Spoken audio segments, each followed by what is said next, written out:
बच्चों, कैसे हैं आप सभी। आज की इस वीडियो में हम लोग बात करेंगे एनसीईआरटी का नेक्स्ट टॉपिक बोर्ड एग्जाम के लिए, जो आपका 10th और 12th दोनों में पूछा जाता है।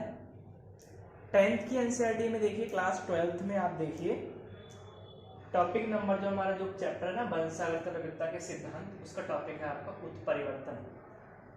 क्या होता है उत्परिवर्तन, आज पूरी जानकारी मैं आपको दूंगा, आप बस पूरी वीडियो में बने रहिए, ठीक है। आपको सारी चीजें क्लियर होंगी।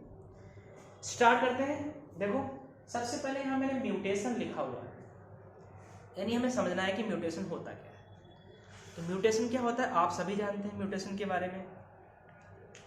हिंदी में इसे उत्परिवर्तन बोलते हैं, ठीक है। क्या बोलते हैं? उत्परिवर्तन। अब क्या है, किसी समुदाय में, किसी जीव जाति में, जीवों की जो जातियां होती हैं उसमें, किसी भी क्लाइमेट में सडनली क्या हो जाए, चेंज आ जाए कोई भी, यानी अचानक से होने वाले परिवर्तन, जीवों में अचानक से होने वाले परिवर्तन जो है वो म्यूटेशन या उत्परिवर्तन कहलाते हैं, ठीक है। ह्यूगो डीब्रिज ने इसे सबसे पहले बताया था, ठीक है। लेकिन हम इसमें पढ़ेंगे स्पेशली ऑर्गेनिज्म यानी जंतुओं में पढ़ेंगे। इसमें क्रोमोसोम सेट कैसे चेंज होते हैं, क्या होता है, सारी कहानी देखो, मैं आपको कहानी के रूप में सुनाऊं। आप सभी जानते हैं कि कोई भी ऑर्गेनिज्म हो, कोई भी जीव हो, वो एक सेल का बना होता है और सेल के अंदर केंद्रक होता है, और केंद्रक के अंदर क्या होते हैं, केंद्रक के अंदर क्रोमोसोम के सेट पाए जाते हैं। नंबर ऑफ क्रोमोसोम जितने भी हों उसमें 2, 4, 6, 300, 400, 40, 50, 30, 32 जो भी हो, सब में फिक्स होते हैं, अलग अलग होते हैं, ठीक है। तो उनमें चेंजेस जब आता है, आनुवंशिक पदार्थ चाहे वो डीएनए हो अथवा आरएनए हो, उसमें अगर चेंज आएगा तब उस जीव या जंतु में भी चेंज आ जाएगा, और वही चेंज क्या कहलाएगा, उत्परिवर्तन कहलाएगा। सामान्य तौर पे ऐसा होता नहीं है, लेकिन जब उनके क्रोमोसोम में, उनके जीन में, ठीक है, कोई परिवर्तन आता है, उसी को हम क्या कहते हैं, उत्परिवर्तन बोलते हैं। तो अब ये किसके कारण होता है ये भी समझ लीजिए। उत्परिवर्तन जो फैक्टर या जो कारक लाते हैं, जिनके द्वारा उत्परिवर्तन होता है, उन्हें हम लोग म्यूटाजन बोलते हैं। क्या बोलते हैं? म्यूटाजन या उत्परिवर्तन जन उनका नाम होता है। यह म्यूटाजन सबसे पहला है। म्यूटाजन क्या होता है, देखो, ऐसे कारक जो उत्परिवर्तन कॉज करते हैं या उत्परिवर्तन को लाने में जिनका रोल होता है, उन्हीं को क्या बोलते हैं हम लोग, उन्हें म्यूटाजन बोलते हैं, ठीक है। और ये म्यूटाजन आपके दो प्रकार के हो सकते हैं। कितने प्रकार के हो सकते हैं? दो प्रकार के। ये भौतिक हो सकते हैं, यानी फिजिकल हो सकते हैं, और केमिकल हो सकते हैं। कैसे हो सकते हैं? केमिकल। अब दोनों को देख लीजिए। फिजिकल का मतलब क्या है, एनसीईआरटी की लास्ट लाइन देखिए इस चैप्टर में, उसमें दिया है कि जो आपकी अल्ट्रा वायलेट रेज होती हैं, जैसे मान लीजिए एक्स रेज हो गई, आपकी यूवी रेज हो गई, ये रेज क्या है, इसका एग्जाम्पल है भौतिक वाले का, ठीक है। केमिकल वाले में क्या होगा, तंबाकू, धुआं, स्मोकिंग के बाद तो क्या कर रहा है वो बॉडी में जाके, उसके अंदर जो केमिकल है, जो कार्सिनोजेन है, ठीक है, जिसके कारण क्या होता है, कैंसर होता है। तो वो क्या करते हैं, वो वहां जाके क्या करते हैं, उत्परिवर्तन ला देते हैं, ठीक है। उत्परिवर्तन ला देते हैं। तो उत्परिवर्तन लाने के बाद क्या है आपका, ये वाला टॉपिक, ये कंडीशन आ जाती है कि उसमें चेंजेस आ जाते हैं, ठीक है।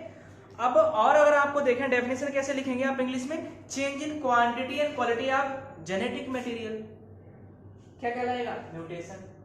मतलब आनुवंशिक पदार्थ में क्या होना, बदलाव आना। म्यूटाजन भी बता दिया आपको, म्यूटाजन क्लियर हो गया। फिजिकल क्या होते हैं, जैसे इसके एग्जाम्पल ही आपसे पूछ जाएंगे, जो बाहर से हमें नुकसान पहुंचा रहे हैं, जैसे अल्ट्रावायलेट किरणें हो गई हमारी, यूवी रेज हो गई, एक्स रेज हो गई। और केमिकल में जो हमारी बॉडी के अंदर केमिकल्स के रूप में हम ले बाहर से रहे, लेकिन हमारी बॉडी के अंदर जाके नुकसान पहुंचा रही है हमारी सेल्स को, ना कि हमारे जीन को या गुणसूत्रों को, ठीक है। ये बात क्लियर हुई, म्यूटेशन कहलाएगा, समझ गए। अब देखो मैंने यहाँ लिखा है, अब लेकिन आप लोग डालेंगे म्यूटेशन के प्रकार हेडिंग डाल के आप लिखेंगे उसमें जीनोमैटिक म्यूटेशन। जीनोमैटिक म्यूटेशन क्या होता है बेटा? इस प्रकार के म्यूटेशन में क्या होगा? क्रोमोसोम की संख्या चेंज होगी। क्या होगा? क्रोमोसोम की संख्या चेंज हो जाएगी, पूरा सेट ही चेंज हो जाएगा। मान लीजिए कि किसी ऑर्गेनिज्म या जीन में 16 क्रोमोसोम थे, तो उसमें क्या होगा? चेंज होने के बाद या तो उसमें 14 रह जाएंगे और या फिर 18 हो जाएंगे, यानी पूरा सेट चेंज हो जाता है। इस प्रकार के म्यूटेशन में जो गुणसूत्र होते हैं उनमें क्या होता है? उनमें पूरा क्रोमोसोम का क्या होगा? एक सेट यानी एक पेयर क्या होगा? या तो बढ़ जाएगा या कम हो जाएगा। ठीक है, और जब बढ़ेगा तो उसे पॉलीप्लॉइडी कहते हैं और जब घट जाएगा तो उसे एनीप्लॉइडी कहते हैं। ये टॉपिक में आपको किसी और लेक्चर में जब आएगा ये तब आपको समझा दिया जाएगा, इसमें आपको इतने डिटेल से नहीं पढ़ना है। ठीक है, तो इस प्रकार का जीनोमैटिक म्यूटेशन क्या है? जिनमें पूरा सेट गुणसूत्रों का क्या हो? या तो बढ़ जाएगा या कम हो जाएगा। जैसे मान लीजिए किसी में 16 थे, तो ये कम होंगे तो 14 रह जाएंगे और बढ़ेंगे तो 18 हो जाएंगे। ये बात क्रोमोसोमल म्यूटेशन नंबर 2 लिखिए। गुणसूत्रीय म्यूटेशन क्या होता है? इसमें देखिए इस प्रकार का जो म्यूटेशन होता है उसमें इसका स्ट्रक्चर चेंज होगा। यहाँ देखो संख्या चेंज हो रही थी, यहाँ इसकी संरचना चेंज होगी, संख्या में कोई परिवर्तन नहीं आएगा। मान लीजिए 16 थे तो यहाँ 16 ही रहेंगे, लेकिन उसका स्ट्रक्चर चेंज हो जाएगा। टेढ़ा हो सकता है, छोटा हो सकता है, बड़ा हो सकता है, कट सकता है क्रोमोसोम, इस क्रोमोसोम का उस क्रोमोसोम में जा सकता है कट के। ठीक है, तो इस प्रकार का क्या कहलाएगा? आपका क्रोमोसोमल म्यूटेशन। आप में डिटेल से नहीं पढ़ना इसलिए मैं इनको डिटेल से नहीं बता रहा हूँ। अगला होता है जीन म्यूटेशन, जो आपके लिए बहुत इंपॉर्टेंट है। जीन म्यूटेशन, अब इसकी डेफिनेशन क्या होगी कि इस प्रकार के म्यूटेशन में ना तो उनकी क्वांटिटी चेंज होगी ना उनकी क्वालिटी चेंज होगी। चेंज क्या होगा? उसके अंदर जो जीन है वो चेंज हो जाते हैं, अर्थात नाइट्रोजन बेस यानी जीन्स में परिवर्तन आता है। मान लीजिए कि ये मैंने कोई क्रोमोसोम बना दिया, ये क्रोमोसोम है, इसमें एक जीन पाया जा रहा है इसके ऊपर। ठीक है, और बाय चांस क्या हुआ? इसका क्रोमोसोम का जीन कहीं और जाके शिफ्ट हो गया, तो उससे क्या हो गया? किसी दूसरे सेट पे पहुंच गया। मान लो 1 नंबर का सेट था, ये 5 नंबर का सेट है, तो 1 नंबर का जीन कहां पहुंचा? 5 नंबर में। ठीक है, तो उससे क्या होगा? इस 1 नंबर में और 5 नंबर में डिफरेंस आ जाएगा, और यही डिफरेंस क्या होगा? उस वाली जनरेशन में आ जाएगा, जिसे हम क्या बोलेंगे? म्यूटेशन बोल देंगे। ठीक है, बात क्लियर हुई? तो ये हमारे इसके टाइप थे। देखो, और मैंने यहाँ लिखा है जो आपके एनसीईआरटी ने पूछा, ये आपके लिए इंपॉर्टेंट है। एनसीईआरटी ने आपको ये दिए हैं, आपको ये डिटेल से पढ़ने दोनों। देखो, पॉइंट म्यूटेशन क्या होता है? बिंदु परिवर्तन, इसे समझ लेते हैं हम लोग पॉइंट म्यूटेशन को। ये आपसे पूछा जाएगा। ठीक है, और ये आपके लिए बहुत इंपॉर्टेंट है। देखो, इसमें हम करते क्या है? मान लीजिए हमारे पास कोई, ये मान लीजिए हमारे पास डीएनए का एक सेट है जो खुला हुआ है। आपको पता है इसमें नाइट्रोजन बेस होते हैं। इस तरीके से क्या होते हैं? Nitrogen base. ये नाइट्रोजन बेस बना दे रहा हूं मैं, अभी लिख दे रहा हूं कौन कौन सी बेस। मान लीजिए ए है तो ये सी होगा, तो ये टी होगा, तो फिर ये फिर जी हो सकता है, ये ए हो सकता है, इसके अपोजिट होंगे, ये टी हो सकता है। ठीक है, ये सी जी होगा, और टी है तो वहां पे ए होगा, जी है तो सी होगा। इस तरीके से बने। डीएनए में दो प्रकार के या 4 नाइट्रोजन बेस होते हैं, एक तो प्यूरिन और पिरिमिडीन। ठीक है, ये ध्यान रखा करो, प्यूरिन जो होता है वो हमेशा पिरिमिडीन से बाइंड होगा। प्यूरिन कभी आपस में मिल नहीं सकते हैं। जैसे ए और जी कभी नहीं मिलते हैं, क्योंकि ए क्या है? ए और जी दोनों क्या है? प्यूरिन है। पिरिमिडीन में आप देखें तो थायमिन और साइटोसिन आता है। ए और जी कभी एक दूसरे के साथ नहीं मिल सकता है, कभी ये पेयर नहीं बनाएंगे, क्योंकि ये दोनों प्यूरिन होते हैं। ये किससे बनाएंगे? बॉन्ड किससे बनाएंगे? ये बनाएंगे पिरिमिडीन से। जैसे प्यूरिन देखें हम लोग, प्यूरिन, ठीक है, तो प्यूरिन और पिरिमिडीन ये तो होते हैं आपके 2 प्रकार के। प्यूरिन में 2 आते हैं, एडेनिन आता है और ग्वानिन आता है, और इसमें साइटोसिन आता है और थायमिन आता है।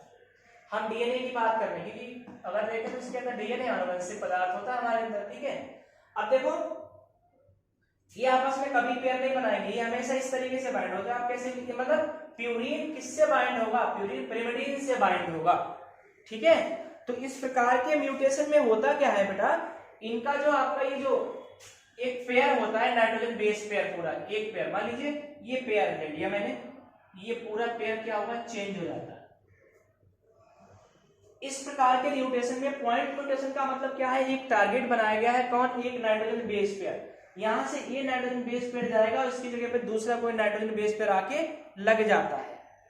एक नाइट्रोजन बेस पेयर यहां से हटेगा और दूसरा नाइट्रोजन बेस पेयर यहां से, मान लीजिए ये C और G था हमारे पास, तो ये कौन सा हो सकता है, तो A और T हो सकता है। ये तो A और T में ये क्या होगा, कन्वर्ट हो जाएगा, यानी CG, ये नाइट्रोजन बेस जो हमारे पास था नाइट्रोजन बेस पेयर, ये हमारा पूरा बेस पेयर ही चेंज हो जाएगा। इस प्रकार का जो म्यूटेशन होता है वो पॉइंट म्यूटेशन कहलाता है। क्या कहलाता है, पॉइंट म्यूटेशन कहलाता है। कभी कभी ऐसा भी होता है इस कंडीशन में, देखो इसका एग्जाम्पल क्या है, इसका एग्जाम्पल क्या दिया है, सिकल सेल एनीमिया दिया है। इसका एग्जाम्पल क्या दिया है, सिकल सेल एनीमिया, इसका एग्जाम्पल एनसीईआरटी ने दिया है। अब मैं आपको सिकल सेल एनीमिया बता दूं क्या होता है। देखो सिकल सेल एनीमिया क्या होता है, एक प्रकार की आनुवंशिक बीमारी है और इसमें क्या होता है, जो आरबीसी का शेप है वो कैसा हो जाता है, उसका शेप कैसा होता है, सिक्कल यानी हंसिया के आकार का, पिचक जाती है आरबीसी। मान लीजिए इस टाइप की आरबीसी थी, आपकी गोल होती है तो वो कैसे हो जाएगी, इस तरीके से आरबीसी बन जाती है।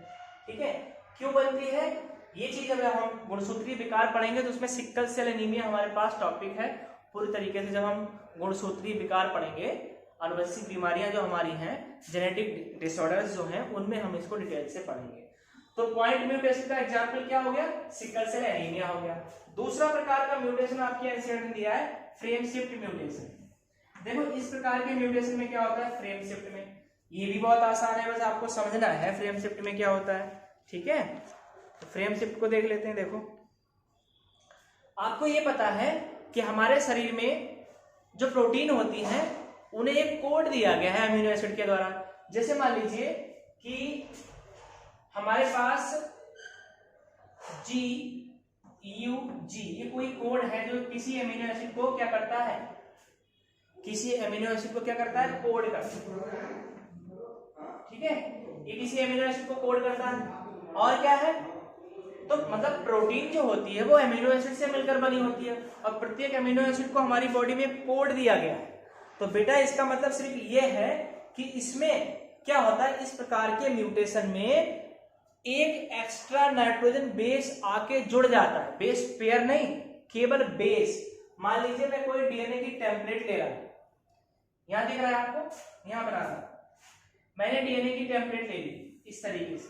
उस टेम्पलेट में मैंने क्या लिख दिया, ए लिख दिया, टी लिख दिया, सॉरी हाँ लिख ATCGPA, जो आपका मन करे वो इसमें लिख सकते हैं, क्योंकि ये डबल स्टैंडर्ड होते हैं तो इस पे क्या होगा, दूसरे भी लगे होंगे, यहाँ दूसरे लगे होंगे। तो ए के अपोजिट क्या होगा, ए के अपोजिट क्या होगा, टी होगा, टी के ए होगा, सी के जी होगा, जी के सी होगा, टी के ए होगा, के टी होगा, इसके अपोजिट लगे होते हैं सभी। ठीक है, तो इसमें क्या होता है बेटा, इसमें कोई एक क्या सेट या नाइट्रोजन बेस आके जुड़ जाएगा इसमें, यहां से कुछ रिमूव नहीं होगा। देखो ध्यान समझो, यहां से क्या होता है, स्थानांतरण हो रहा है, यहां से कोई दूसरा आके इसे रिप्लेस कर दे रहा था, लेकिन यहाँ पे रिप्लेस नहीं होगा, ये यहाँ पे रिप्लेस नहीं होगा, यहाँ क्या होगा, पूरी तरीके से आके वो ऐड हो जाएगा। मान लीजिए हमारे पास एक CG और आ गया, तो वो CG यहाँ आ जाएगा, C आ गया और यहाँ G आ जाएगा। तो पहले इनका कोडिंग हमारे पास पहले क्या थी, पहले हमारे पास इनकी कोडिंग देखो ये थी, एक एक प्रोटीन बन रही थी, दो अमीनो एसिड बना रहे थे। ठीक है, लेकिन अब क्या हुआ बेटा, अब आ गया हमारे पास तीसरा एक और, तो अब क्या होगा, इसका फ्रेम जो है वो चेंज हो जाएगा। देखो ये यहां से बनाएगा और ये यहां से बनाएगा और ये अलग हो गया, यही नीचे होगा, ये यहां कर देगा इससे और ये यहां और ये अलग हो गया। तो इस प्रकार का म्यूटेशन जो पूरे डीएनए के फ्रेम को ही चेंज कर दे। फ्रेम शिफ्ट का मतलब क्या है कि डीएनए की जो टेम्पलेट होती है, पूरी डीएनए होता है, वो हमारे उसमें क्या होते हैं, नाइट्रोजन बेस पेयर के सेट पाए जाते हैं। तो इसके सेट में वो क्या करेगा, आके जुड़ जाएगा, या तो वहां से एक हटा के ले जाएगा, या तो वो मतलब कि कमी आएगी, इसलिए यहाँ से ए मान लीजिए हट के चला गया, तब भी इसकी फ्रेम जो है वो अलग हो गया ना, चेंज हो गया, या जुड़ जाएगा। तो डीएनए टेम्पलेट में क्या हुआ, इसकी डेफिनेशन, इस प्रकार के म्यूटेशन में क्या होता है, जो डीएनए टेम्पलेट होती है उसके अंदर नाइट्रोजन बेस पेयर आके एक्स्ट्रा रूप से या तो जुड़ जाता है या मतलब निकल जाता है वहां से। तो क्या होता है, जो प्रोटीन का पूरा आपका स्ट्रक्चर होता है, यानी जो नाइट्रोजन बेस पेयर का फ्रेम होता है वो चेंज हो जाता है, और ये क्या कॉज करता है, म्यूटेशन कॉज करता है। बात क्लियर हुई? देखो पॉइंट म्यूटेशन में कंफ्यूजन की जरूरत नहीं है। पॉइंट म्यूटेशन में आपको क्या हो रहा था, सिर्फ आके रिप्लेस कर रहा था एक साइड, यानी इसकी जगह पे कोई दूसरा आके लग जा रहा था, तो इस प्रकार का पॉइंट म्यूटेशन कह रहा है।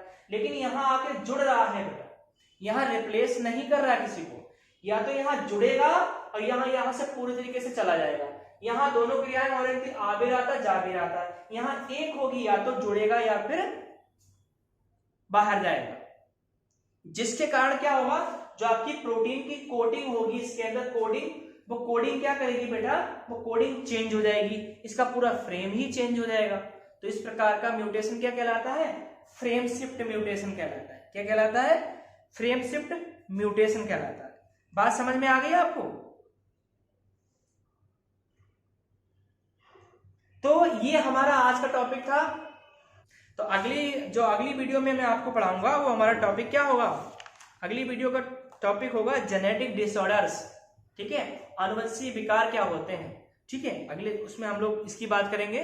अगर आपको वीडियो पसंद आ रही है तो वीडियो को लाइक करें, ज्यादा से ज्यादा शेयर करें, ताकि और लोग भी इसे देखें। ठीक है, और चैनल सब्सक्राइब नहीं किया तो सब्सक्राइब कर लें, ताकि आपको वीडियो मिल जाए जब मैं यहाँ से वीडियो सेंड करूंगा। मिलते हैं अगले वीडियो में। अपना ख्याल रखिए, अपने आस पड़ोस सफाई बनाए रखिए। धन्यवाद।